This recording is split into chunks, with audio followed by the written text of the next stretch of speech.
The author would be most likely to agree with which one of the following statements about the field of sight explanation. Field of sight was the first one, right? The right one. Yeah. Now, here's one thing. Did the author ever say that the first one was right or wrong? No. No. Never said anything about it. Just said, hey, some people describe it with this explanation. They explain this phenomenon with that, you know? Mm-hmm. But they never the author never says whether it's right or wrong. It just says there's this other way, and this other way has problems. But it didn't say whether the first one had problems or was good or what, right? Are you cool with that? Yeah. Okay, so what answers are you debating?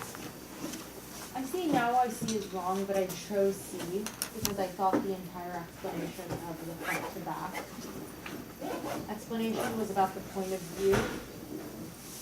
And Wait, so see, this explanation fails to take into account the point of view and orientation of someone who is observing reflections in a mirror. Well, that's true for front to back, but we don't know if that's true for the first one. well, no, it actually does say that it does take into account their point of view in lines 8 and 9. Oh, it even says that they do take it into account. But I didn't see that, and so I assumed that because because we know that the front to back did take into account the view of people's position, Mm-hmm. that it necessarily meant it didn't for the right to left view, which would be wrong. Yeah, be like a false contrapositive, basically. Yep. All right. Well, wait. Do you feel good about B? This explanation does not depend on the false premise that images in mirrors have three-dimensional properties. Yeah, because it's not saying that it fails to take it into account. It's just saying it doesn't depend on it.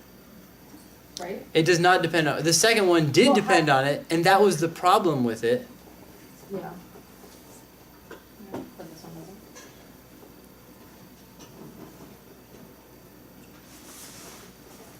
I would say it's most likely to be agreed with because the author doesn't raise that as an issue with that first explanation, but it does raise it with this other explanation. But it wasn't raising an issue with the point and taking into account the point of view and orientation of someone, was it?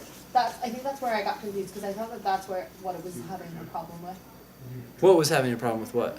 I thought it was having a problem with the fact that it took into account the point and view of orientation of someone who was observing their reflection in the mirror, because those people had those weird, like, mental constructs. You feel like the author took issue with the first explanation because they were rotating around whatever?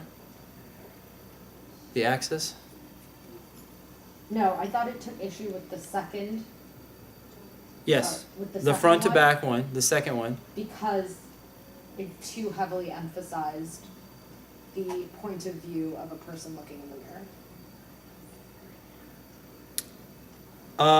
It took issue with it for a couple reasons, but one was because it was based on the false premise. This is on line 22, 23, right? Mm-hmm. It says, the most notable thing about this explanation is that it is clearly based on a false premise.